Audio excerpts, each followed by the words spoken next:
Ser podcast.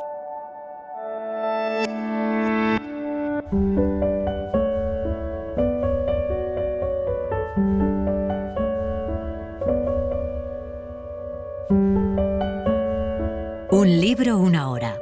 Dirigido por Antonio Martínez Asensio. Bienvenidos al podcast de Un libro, una hora. En este episodio os vamos a contar La Quinta Julieta, tercera novela de la serie Crónica del Alba de Ramón J. Sender. Ramón José Sender Garcés nació en Chalamera de Cinca, Huesca, en 1901 y murió en San Diego en 1982. Fue uno de los grandes escritores españoles del siglo XX y quizá el más importante de los novelistas españoles de posguerra, en el exilio. Es el autor de, entre otras, Mr. Witt en el Cantón, Imán, La aventura equinocial de Lope de Aguirre, La tesis de Nancy o Requiem por un campesino español, que ya les hemos contado en Un libro, una hora. Crónica del Alba es un prodigioso edificio literario que constituye a la vez un valioso testimonio sobre la España de la primera mitad del siglo XX. Está compuesta por 9 novelas. La Quinta Julieta es la tercera de la serie. Se publicó en 1950 y cuenta la vuelta de Pepe Garcés a Zaragoza tras estar en un colegio interno y la primera visita que le hace Valentina. Es una novela amable y muy romántica que cuenta muy bien un espacio mágico de la ciudad. Vamos allá. Hice el viaje en el tren, solo. Un viaje de más de 8 horas que me pareció una verdadera aventura de hombre. Pepe Garcés viene de estar un año en un colegio interno, en Reus, y se encuentra en el tren a uno de sus compañeros del colegio, Planivel, que va todavía con su gorra de colegial. En Zaragoza se presenta un chico de unos 16 años a recibir a su compañero. Es Felipe Viescas, que parece un poco tímido y enseguida aclara que aunque van a pasar juntos el verano, el padre de Planivel es dueño de fábricas, mientras que ellos no son más que pequeños comerciantes. En aquel momento llegaban mi hermana Concha y mi madre. Les presenté a Planivel, cuya belleza de arcángel hizo impresión en mi hermana, aunque despreciaba generalmente a los chicos que tenían menos de 20 años. Se hacen las presentaciones. Felipe Viescas resulta agradable, su humildad parece sincera, todo en él parece honrado y simple. Les cuenta que se van a Monflorite, donde tienen una casa de labor. Planivel, en cambio, dice que él va a cazar osos. Luego, los dos se despiden con gran cortesía y respeto para la madre y la hermana de Pepe. Un poco me extrañó verlas a las dos vestidas como solo se vestían en la aldea para ir a misa los días de fiesta. Concha se dio cuenta y me dijo que en la ciudad la gente se vestía cada día como si fuera domingo. Yo me apresuré a decir que en Reus también. Entonces mi madre me miró extrañada y dijo: «Tienes un acento catalán terrible». Toman un coche. Pepe lleva su maleta, un paquete de libros atados con correas y una caja de madera con una cabeza de mármol que había esculpido el hermano Lego en el colegio en Reus y que impresionó a Pepe. El cochero, al tomar la caja y ver que pesa tanto, pregunta en broma si es una bomba, y es que están de moda las bombas en Barcelona, de donde viene el tren de Pepe, que contesta que sí. Concha mira la caja con recelo. La madre de Pepe le dice que en Zaragoza la vida es diferente y que tendrá que vivir de un modo civilizado. Mi padre había alquilado el primer piso de la casa de los marqueses de M, en el número 15 de la calle de Don Juan de Aragón. Los marqueses vivían en el segundo. La casa tenía un portal inmenso, entrada de coches y un patio adecuado al portal con pavimento de piedra rodada muy menuda y sólida. El piso tiene tantas habitaciones que los chicos pueden cambiar y elegir otras si la que les han asignado no les gusta. Hay cerca de 25 dormitorios, la mitad vacíos. En un cuarto grande está el piano de las chicas. Maruja, la hermana de Pepe, se pasa la mañana sentada en su taburete haciendo escalas y arpegios. A veces Luisa, otra de las hermanas, se pierde en algunos lugares y da grandes voces para que vayan a rescatarla porque tiene miedo. Ellos son la burguesía ascendente y los marqueses la aristocracia decadente o declinante. El barrio es el más viejo de la ciudad. La calle de Don Juan de Aragón comienza junto a la iglesia de la Magdalena. En el otro extremo de la calle está la entrada del Aseo, la verdadera catedral de Zaragoza, cuyo párroco es pariente de la familia de Pepe, don Orencio. Mi padre estaba entonces muy atareado. Había vendido más de la mitad de la hacienda, pedido préstamos sobre la otra mitad y con aquel capital estaba intentando los negocios más dispares. Por de pronto se había hecho socio capitalista de una imprenta y encuadernación bastante grande, cuyo dueño estaba en apuros. Pepe siente que estar en aquella casa y en aquel barrio no es estar en Zaragoza.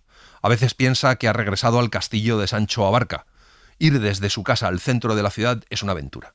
La ciudad verdadera está en el Coso, la Plaza de la Independencia con su paseo del mismo nombre, la calle de Alfonso y la Plaza del Pilar. La parte sureste de la ciudad es la más moderna y viven allí los rentistas prósperos. Aquello es el porvenir. Pepe es un gran andarín y en pocos días se recorre la ciudad entera de arriba abajo. Es como si con aquellos paseos compensara sus encierros en el internado de Reus. En la Quinta Julieta, en palabras de Ramón J. Sender, la atmósfera familiar de Pepe Garcés cambia. Ya no es la vida fácil de la aldea ni el internado de Reus, seguro y ligero de responsabilidades, sino la ciudad moderna con sus prisas, sus problemas y su tendencia a desestimar al individuo en favor del grupo. Estando en Reus, su familia se traslada a Zaragoza. He aquí, pues, a Pepe Garcés con el busto esculpido por el Lego metido en una cajita de madera, volviendo a la moderna y urbana Zaragoza, que habría sido más atractiva si Valentina estuviera en ella. La cabeza de mármol ha causado en la familia sorpresa y confusión. Al principio creen que se trata de algún regalo, pero Pepe les cuenta que tiene que colocarla en algún lado y ha pensado hacerlo en Las Pardinas, pero su padre ha vendido Las Pardinas para invertir el dinero en sus negocios de Zaragoza. Su padre le sugiere a Pepe que la lleve al Museo Provincial o a una iglesia, pero Pepe dice que no es un santo. Concha la termina poniendo en lo alto de una estantería en el cuarto de estudio. Aquel verano sucedieron cosas sensacionales, las unas de orden exterior y las otras de ámbito familiar. La más importante de las primeras fue la declaración de la Primera Guerra Mundial.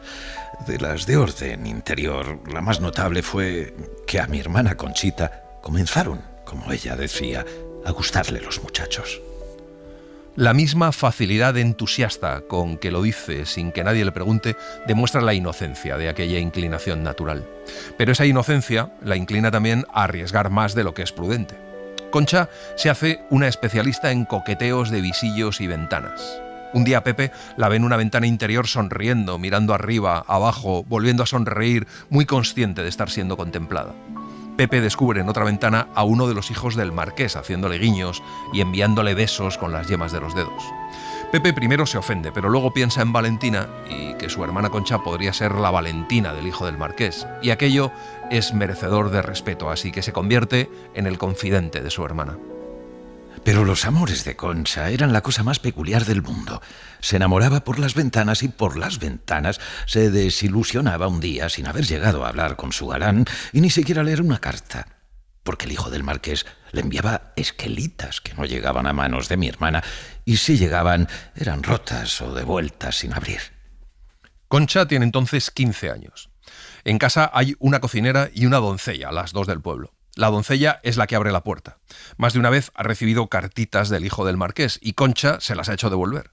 Pero cuando deja de recibir cartas, Concha se preocupa y le pide a Pepe que pregunte a la doncella, que dice que ya no ha querido coger más cartas del hijo del marqués, lo que tranquiliza a Concha. No quiere leer cartas de amor, pero está siempre deseando que se las escriban. Cuando Concha tenía que salir de casa, no se atrevía a salir sola.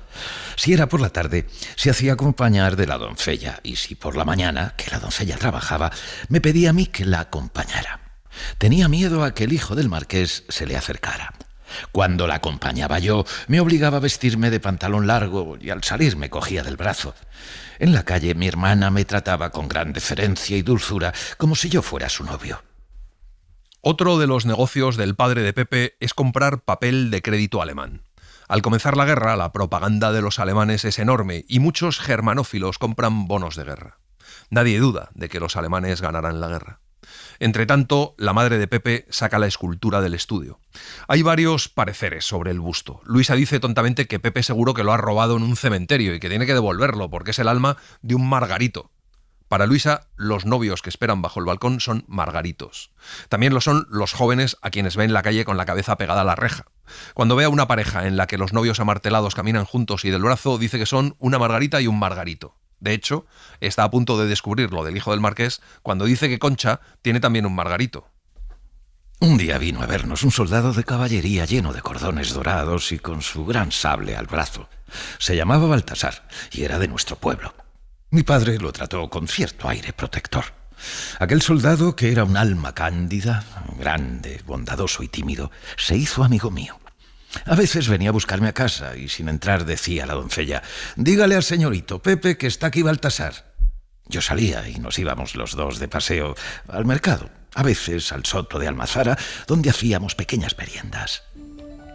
Algunos días de verano, Concha y Pepe salen dispuestos a correr aventuras. Se levantan a las 6 de la mañana, toman el tranvía de Torrero y al llegar al canal de Pignatelli alquilan una lancha y cogiendo Pepe los remos navegan durante 1 o 2 horas. Y si pasa algún joven que le gusta a Concha, empieza a hacer mimos a Pepe. Un día se alejan bastante canal arriba y encuentran un barco mucho mayor, todo blanco y en forma de cisne. En él caben unas 20 personas y lo conduce un caballo blanco que tira de él mansamente a lo largo de la orilla. Me quedé absorto contemplando aquello. Y Concha, que llevaba más tiempo en Zaragoza y estaba mejor enterada, dijo: «Esta debe ser la góndola que lleva a la gente a la Quinta Julieta. He oído hablar de ella». Pero yo seguía sin entender. ¿Qué es la Quinta Julieta? Concha le cuenta que es un lugar paradisiaco, un verdadero rinconcito del cielo, un lugar con paseos, glorietas, césped, cenadores románticos, rincones floridos, rosaledas. Se paga 1 peseta por el viaje en la góndola y por la entrada. Está a 1 hora, así que habría que dedicar toda la mañana. No sabe qué dirán en casa.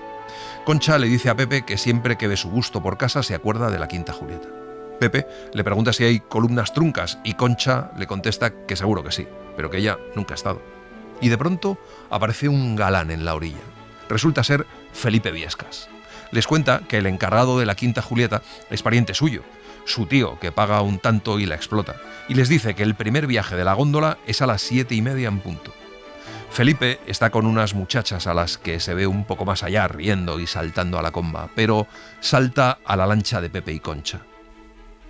Yo me senté en el suelo contra las piernas de mi hermana y el desconocido comenzó a remar con toda su fuerza, pero con un ritmo más lento que yo, y no con los brazos, sino echando todo el cuerpo atrás.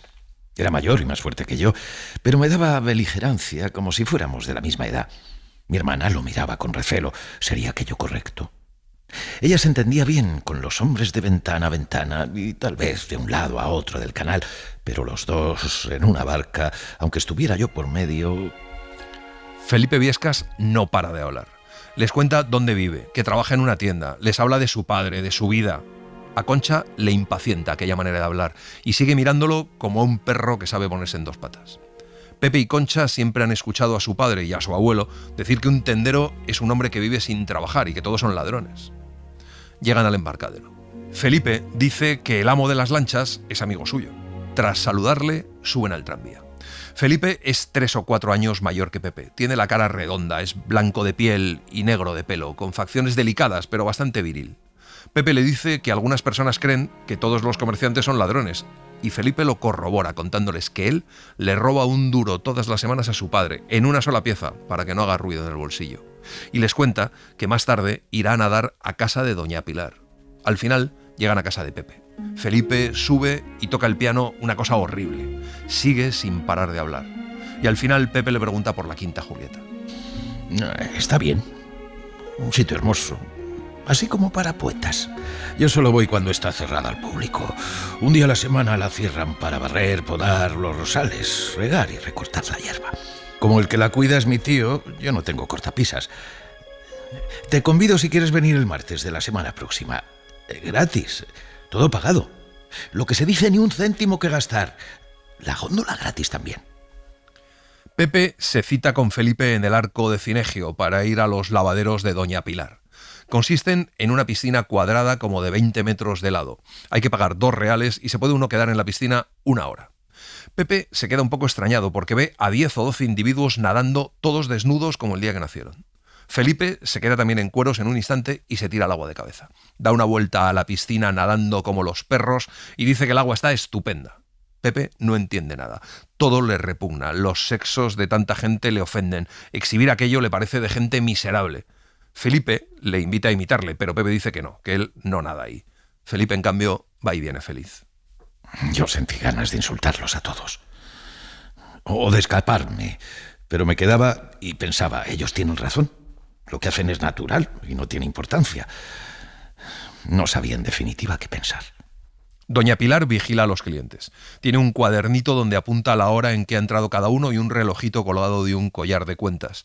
Cuando empiezan a llegar más clientes, la piscina se va llenando hasta que se ve más carne humana que agua, así que Felipe sale y se viste. Pepe le dice que aquella piscina parece un charco de ranas. Él empieza a reír y le contesta que también hay algún que otro samarugo. En Zaragoza a los tontos los llaman samarugos. El samarugo es un pez de gorda cabeza que se convierte luego en rana. Quedan en que el martes siguiente irán a la Quinta Julieta. No seguimos mucho tiempo en aquel sombrío palacio de la calle de Don Juan de Aragón. De pronto nos cambiamos de casa. Fuimos del extremo histórico de la ciudad al más moderno. Como decía antes, la parte moderna me parecía entonces a mí romántica. Al mismo tiempo pierden a una de las sirvientas, la cocinera, y no la sustituyen. Queda una sola sirvienta para todo, la que hacía antes de doncella. Las hermanas tienen que empezar a arrimar el hombro. Pepe comprende que algo va mal económicamente. La casa es de una alegría y luminosidad notables. En la esquina de la casa, frente a la puerta y ocupando un pequeño espacio de la ancha acera, se instala a veces un hombre alto de grandes bigotes caídos que lleva consigo una pequeña mesita cuadrada. Es un charlatán de origen francés o que finge ser francés. Se dedica a vender plumas. Aquel vendedor es uno de los tipos que Pepe frecuenta más. Otros que le interesan son los pintores al aire libre que hacen cuadritos al pastel y luego los rifan entre el público. Pepe a veces, en sus paseos exploradores por la ciudad, se acerca a la antigua casa y se siente afortunado por haberse ido de allí. El cambio de casa altera los planes y Pepe tiene que llamar por teléfono a Felipe para aplazar la cita y la excursión a la Quinta Julieta. Nos citamos para el martes de la semana siguiente en el Arco de Cinegio. Mi amigo se alegró de verme a mí solo y sin mi hermana. «Tú sabes», dijo, «tu hermana es ya una señorita». Es lo que pasa con las mujeres. A los 16 años son señoritas. Nosotros, a los 16 años, no somos nada. No somos más que samarugos. ¿Cuántos años tienes tú? 14. Mentí. Felipe dice que tiene 16 y le invita a ir a su casa algún día. Le dice que ha hablado de él a sus padres. Se suben al tranvía. Felipe dice que él no tiene ganas de trabajar, que vivir es vivir, que uno se levanta, sale a la calle con un duro en el bolsillo y a vivir. Y luego le cuenta que su primo Juan trabaja de jardinero en la Quinta Julieta. Se apean al final del trayecto. Van hacia el canal. La góndola está atracada a la orilla, no hay nadie. El caballo blanco mordisquea la hierba. Felipe lo engancha y suben los dos a la góndola. Felipe habla y habla sin parar y Pepe se da cuenta de que frente a la locuacidad de Felipe, lo mejor que puede hacer es mostrarse lacónico y reservado. Poco después se detiene frente a la entrada de la quinta. Era la Quinta Julieta. Lo que yo había pensado. Macizos verdes, amarillos, arcos de rosales trepadores que en algunos lugares formaban verdaderos túneles. A medida que avanzábamos por una avenida pavimentada con ladrillos, entre cuyas junturas crecía la hierba, yo iba comprendiendo que allí había una atmósfera de privilegio, un aura celeste sobrenatural. Estaba conmovido y disimulaba mi emoción. Todo aquello parecía de nadie, parecía mío. Mirando a su alrededor, Pepe piensa que ese es el lugar adecuado para Valentina y para él. Todo es amor, flores, estanques y cisnes. Pepe querría trabajar allí siempre y vivir con Valentina hasta ser viejos y morirse el mismo día. Piensa que allí la gente debe ser buena, como Los Ángeles. Al volver una esquina ve un ancho espacio de césped cortado muy raso, parece una alfombra. En el centro, una pequeña columna blanca y encima un angelote. Llegan a una glorieta donde confluyen 4 caminos, los 4 con columnas a los lados y pequeñas estatuas. Hay bancos de mármol alrededor, formando un círculo abierto solo para dar paso a las avenidas. Se sientan y pasan un rato en silencio hasta que escuchan una voz humana que parece bajar del cielo. Aquella voz dice solo una palabra: «Hola». Alcé los ojos sin ver a nadie. No era posible que entre las madreselvas hubiera un hombre. La misma voz repitió: «Hola». Viendo mi estupor, mi amigo me dijo: «Es un cuervo. No sabe decir más que eso, pero lo dice igual que una persona, ¿sabes? Es muy manso el animal. Como nadie le ha hecho nunca daño, no tiene miedo». Van hacia los viveros. Es una casa de cristal cubierta de persianas verdes. Hay olores fragantes por todas partes y mirar, solo mirar, es una delicia. Pepe piensa en Valentina mientras camina al lado de Felipe.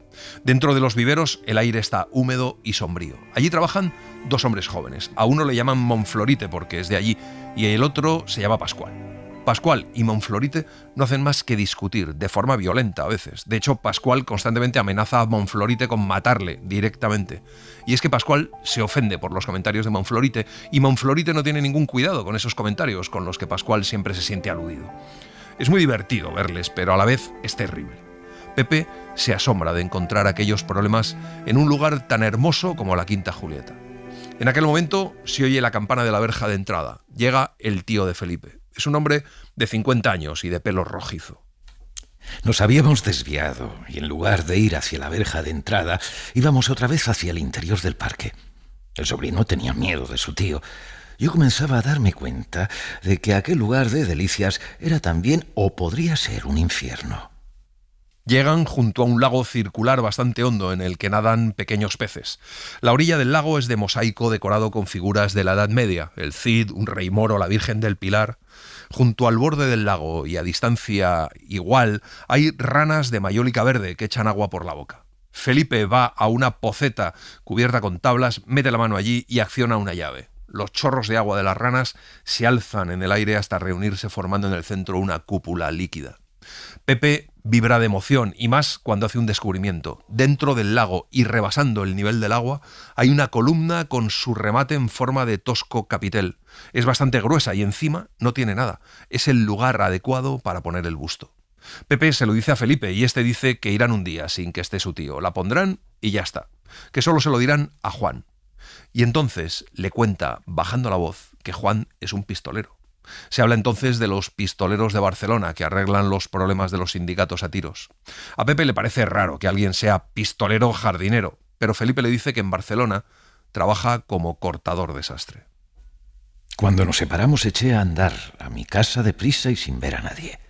Mi amistad con un pistolero me hacía crecer en mi propia opinión.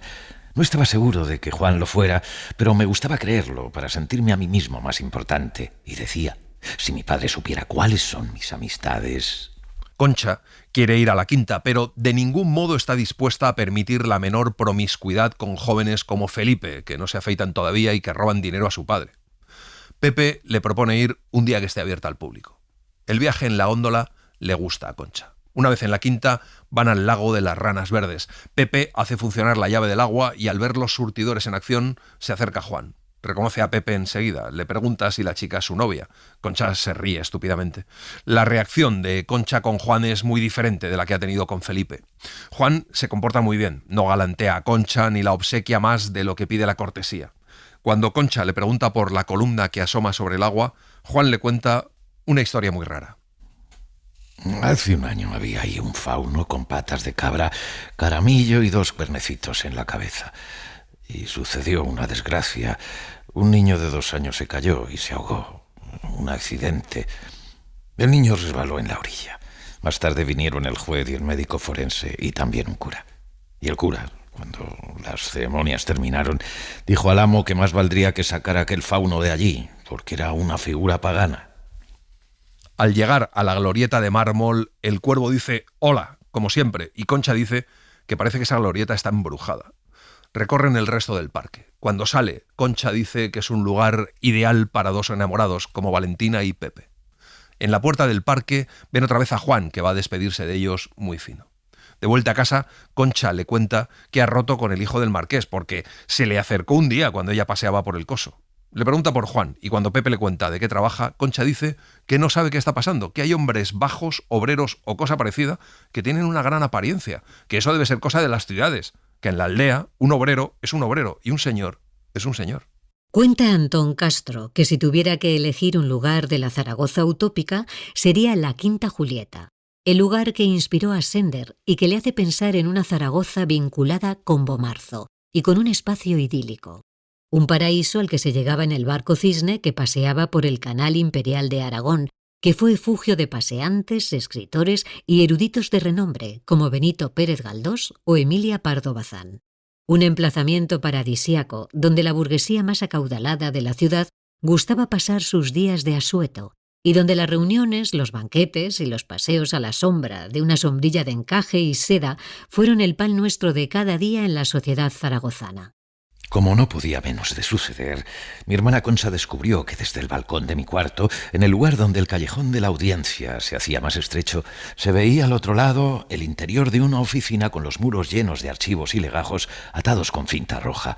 Cerca del balcón había una gran mesa y a veces un hombre ya entrado en años trabajando. Pero con frecuencia acudía a aquella mesa un joven bastante apuesto. Llevaba gabán de verano, si el cielo estaba nublado, con solapas de seda. Parecía un figurín de sastrería, lo que no le disgustaba a mi hermana. El hombre tiene una cara larga y enjuta con nariz aguileña y un pequeño bigote. Es como los maniquíes de las sastrerías de lujo. Y usa sombrero hongo. Poco después, aquel hombre y Concha se cambian miradas y sonrisas. Concha piensa que debe ser un juez o algo así. Pero un día le llega una carta. Cuando Concha la lee, se la pasa a Pepe. Es una declaración de amor sacada de un manual, pero tiene una parte autobiográfica que es original y propia. El galán se llama Santiago Martínez y es un acróbata de circo. Forma con su hermano una pareja que se llama en los anuncios los Smart Brothers, reyes del trapecio.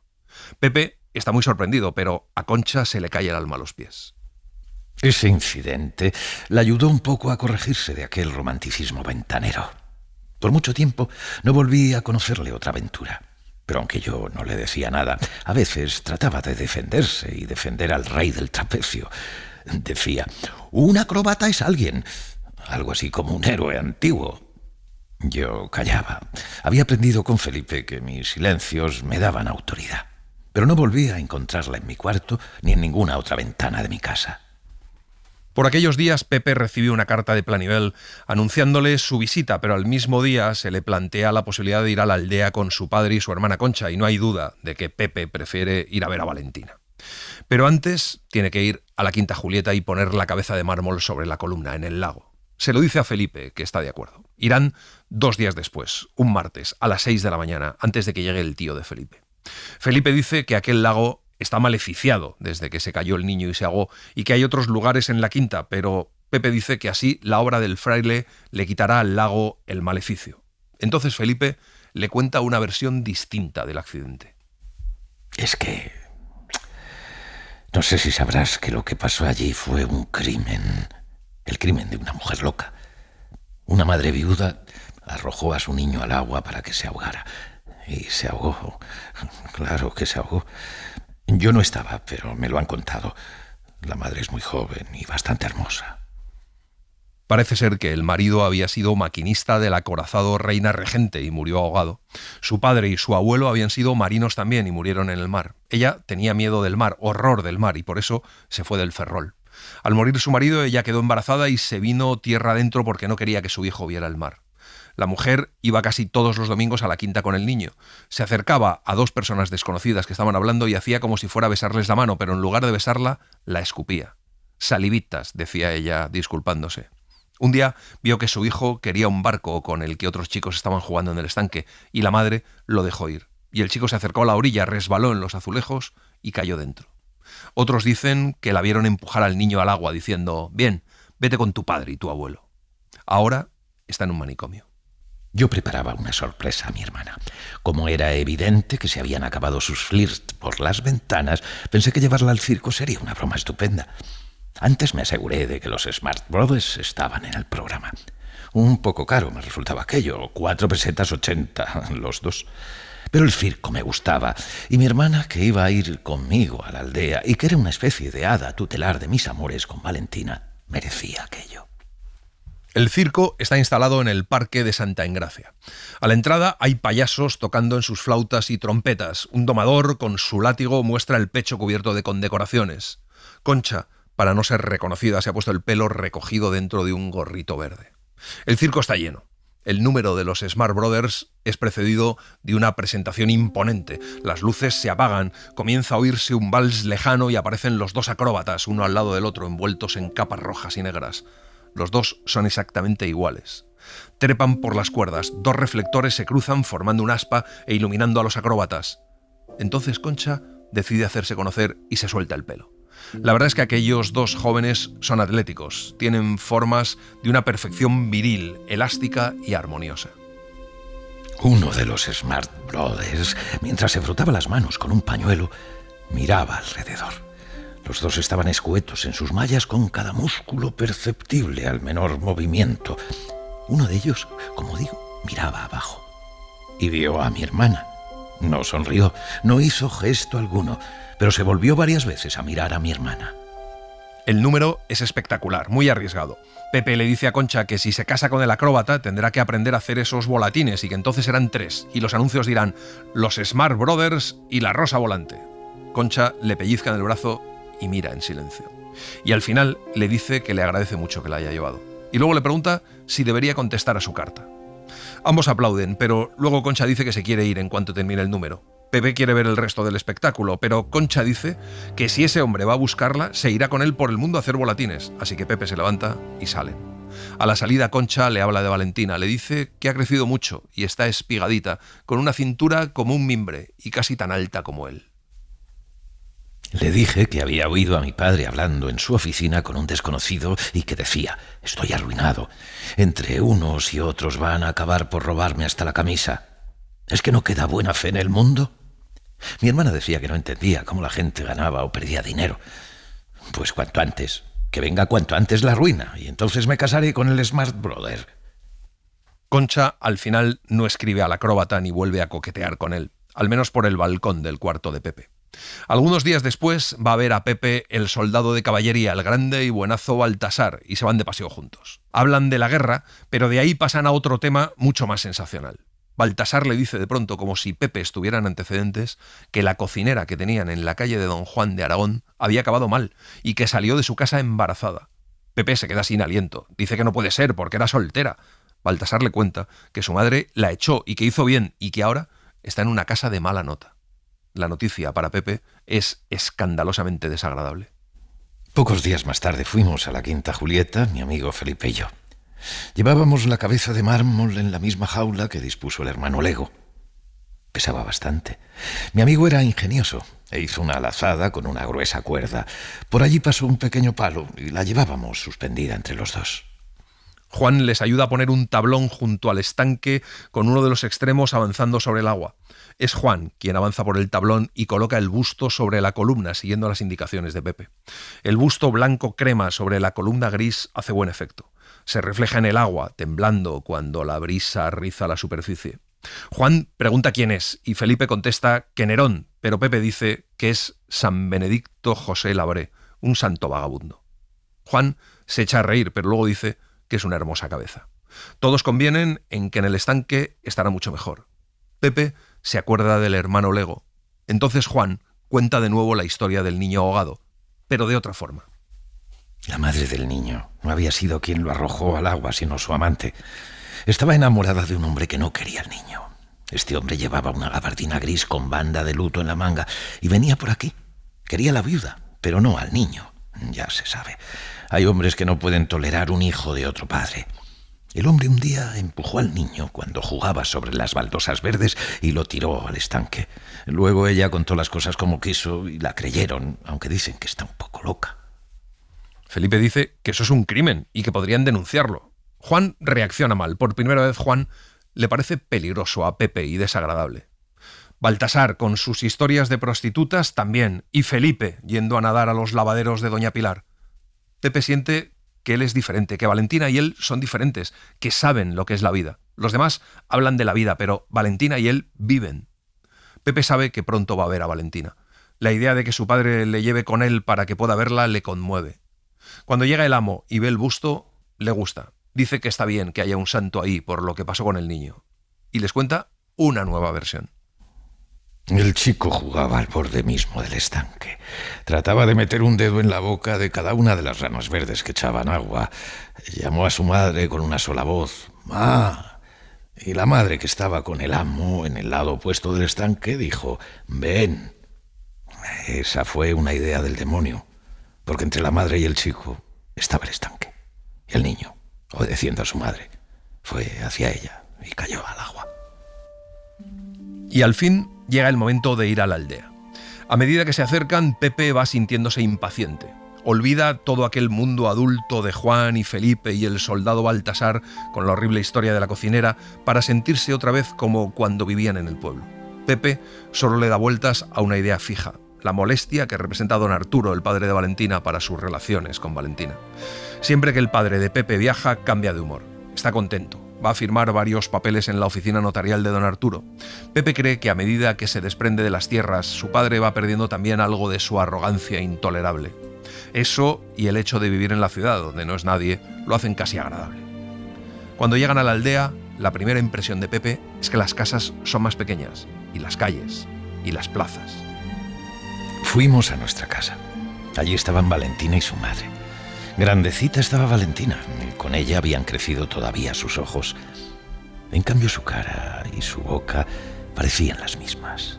Y las trenzas reunidas en el centro de la cabeza, con los remates cubiertos por un ramilletito de flores artificiales. Y la cadena de oro que tenía sobre su cuello, el mismo color de la piel. Yo la miraba. Doña Julia dijo: Pepe, dale un beso. No comiences a conducirte como una persona mayor. Valentina y Pepe se besan en las mejillas. Luego ella le coge de la mano. Entran en la vieja casa.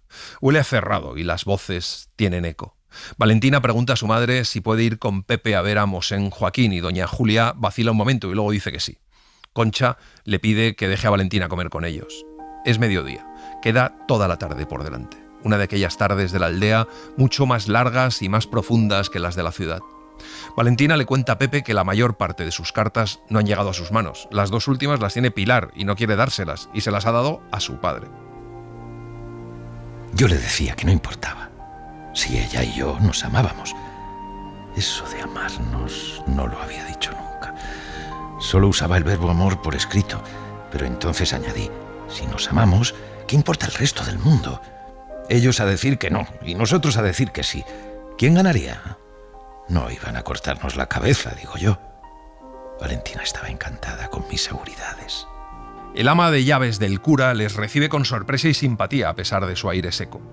Detrás de ella llega Mosén Joaquín renqueando un poco. Saluda a Pepe con mucho cariño.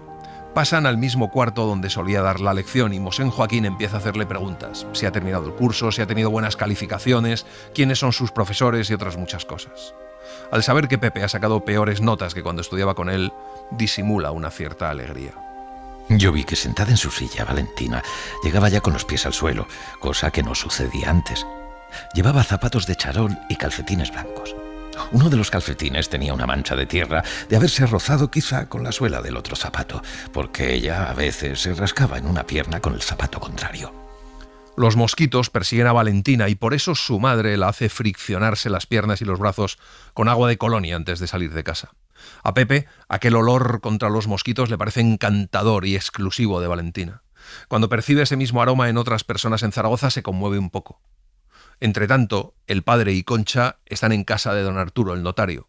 El padre de Pepe intenta venderle a don Arturo la casa y al ver el notario las prisas que tiene, le ofrece la mitad de lo que otras veces ha dicho que vale. Eso ofende al padre de Pepe, que le dice 2 o 3 impertinencias. Para calmar los ánimos salen al jardín y don Arturo le enseña las palomas que ha comprado en Zaragoza y dice que son mensajeras y que quiere hacer la prueba con alguna de ellas llevándolas a Zaragoza y soltándolas a ver si vuelven. En la pata llevan un anillo de aluminio para poner el mensaje. Entretanto, Valentina y yo salimos del convento con un puñado de dulces que nos dio el ama de llaves. Mosén Joaquín nos miraba desde el balconcillo de la terraza, sonriente, fumando el eterno cigarrillo que solía doblarse y perder la forma bajo sus dedos. Yo decía a Valentina: cuando termine la carrera nos casaremos. No comprendía Valentina que quisiera casarme después de haberle escrito desde el colegio que era enemigo del matrimonio. Le dije que había que pensar en Mosén Joaquín, quien quería todo trance actuar de sacerdote en nuestra boda. Cuando Concha le cuenta a Pepe lo de las palomas mensajeras, se le ocurre una idea nueva, absurda, pero es que lo más absurdo le parece siempre lo mejor. La idea es llevarse una paloma a Zaragoza y mandar con ella a Valentina el primer mensaje de amor cifrado. Concha se lo cuenta a Valentina y sus ojos comienzan a brillar de impaciencia. Valentina dice que ella se encarga de las palomas. Se le ocurre meter 2 palomas en una jaulita que tiene su padre y envolverla en periódicos atada con cuerdas y llevársela al día siguiente a Pepe. Concha se ofrece como cómplice. Cuando se van, la caja de las palomas va en el fondo del carruaje cubierta con el guardapolvo del padre de Pepe. Antes de despedirnos en el umbral de la casa del notario, supe por la madre de Valentina que ella y mi novia irían a Zaragoza a primeros de octubre para las fiestas. Pasarían allí 2 semanas. Esta revelación me llenó de una secreta confianza en el destino. Valentina estaba tan contenta que no podía hablar.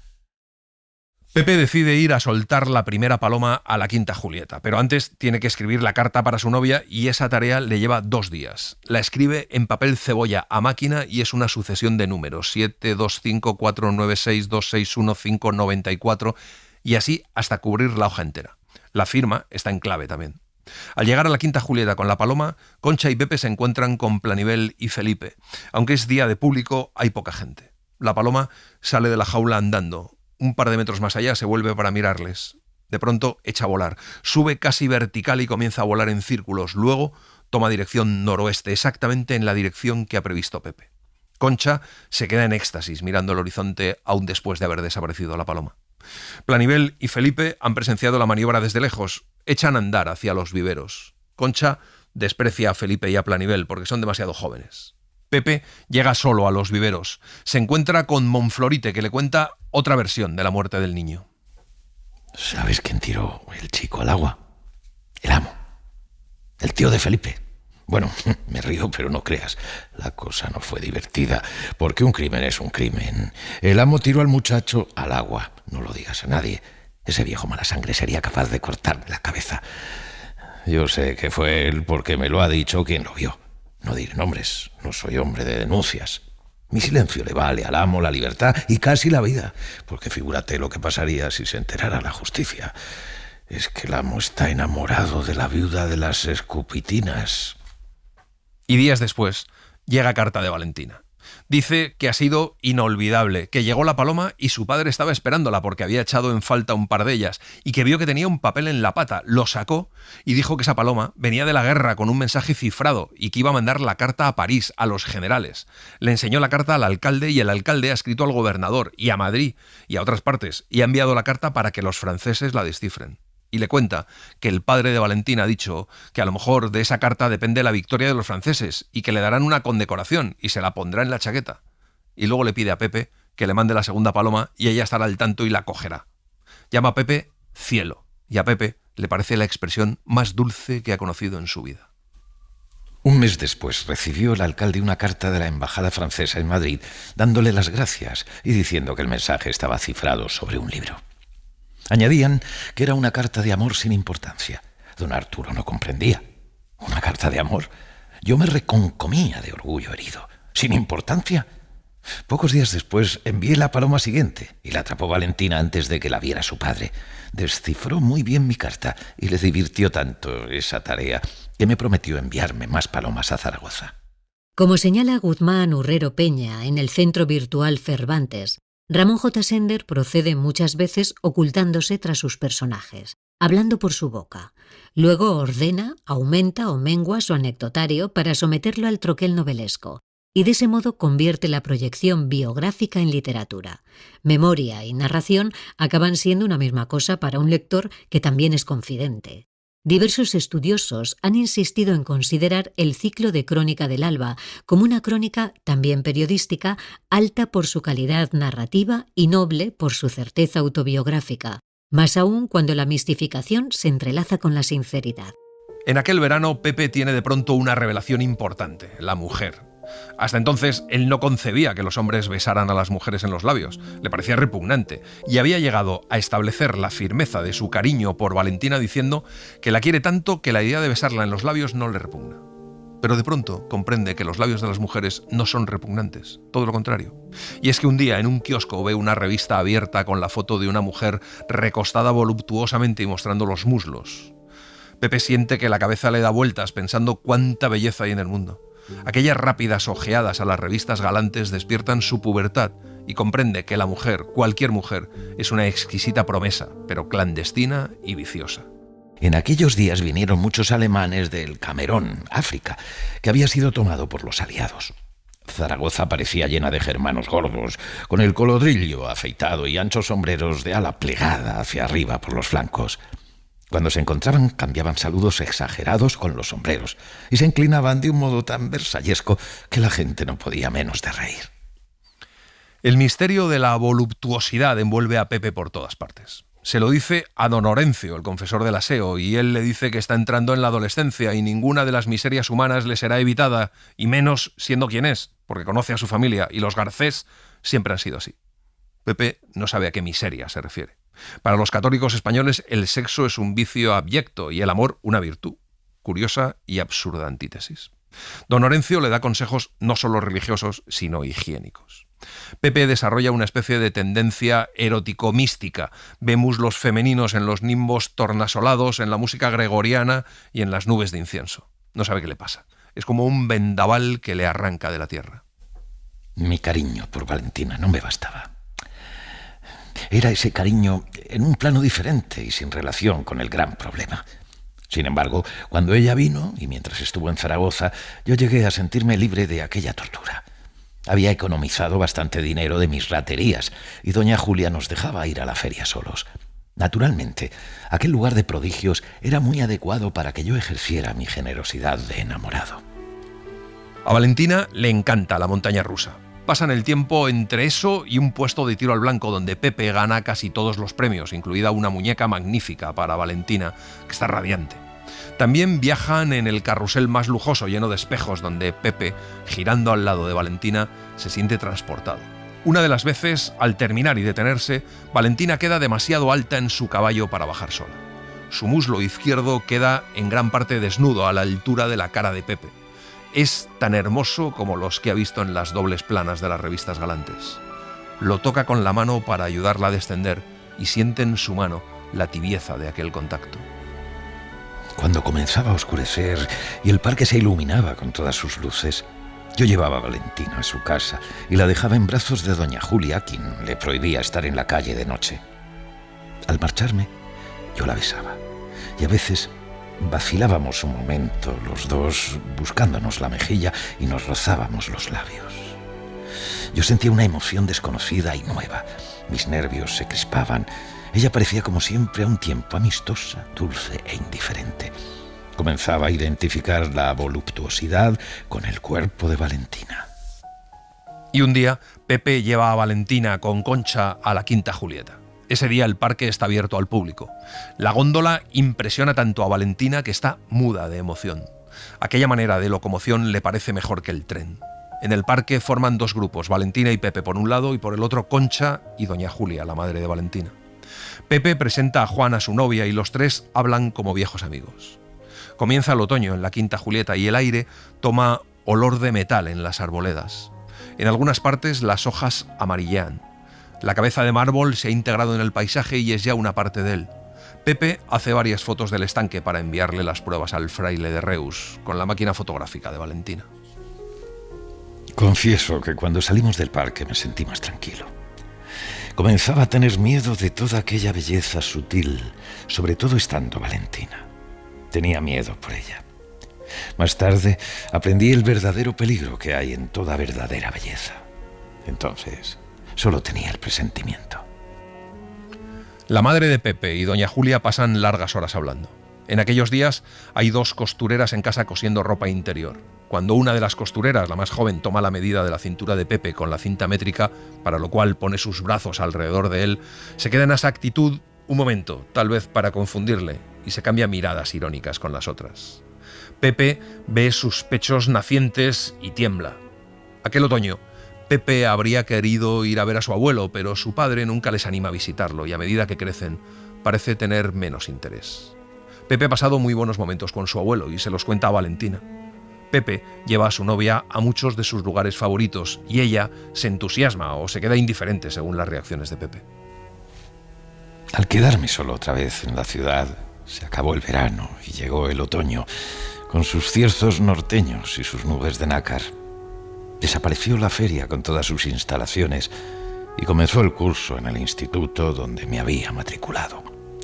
En las primeras semanas las clases no tenían interés. Los otros chicos, caras nuevas e indiferentes, tampoco. Había tantos en cada clase que yo me sentía en medio de una multitud y era como estar solo. Tardé mucho en hacer amistades. En cambio, se hace amigo enseguida de un vendedor de cacahuetes y de otras golosinas, entre ellas unos pastelitos de coco que suele comprarle.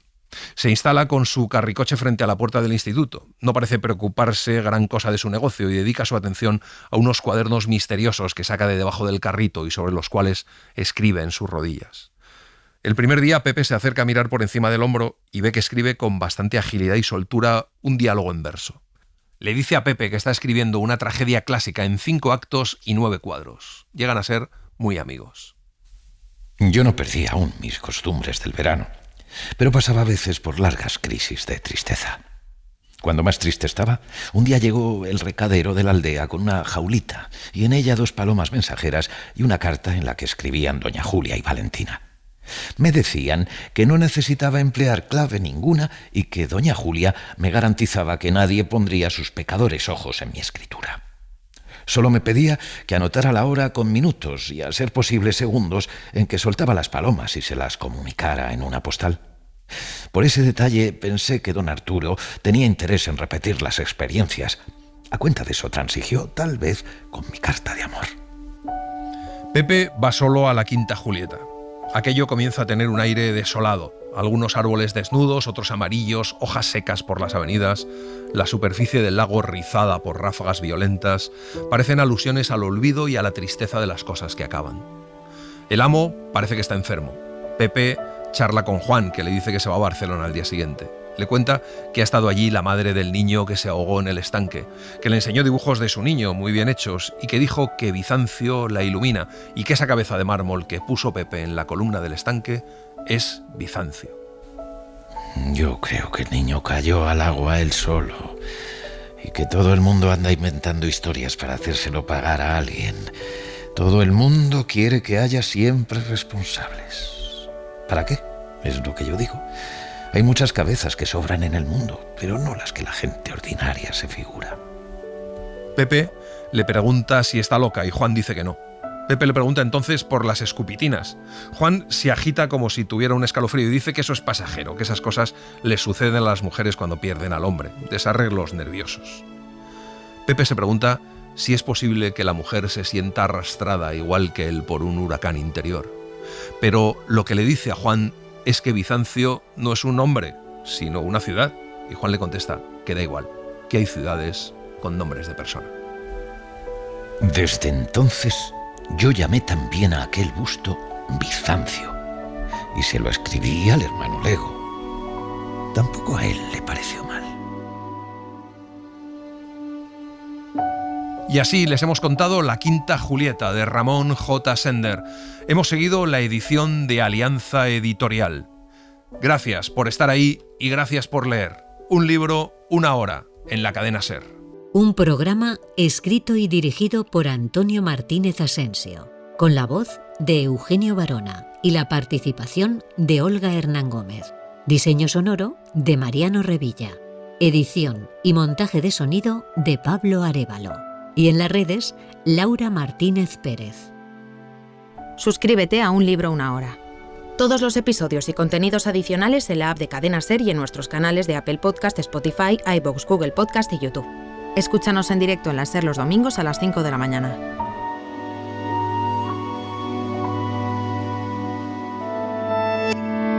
Cadena SER.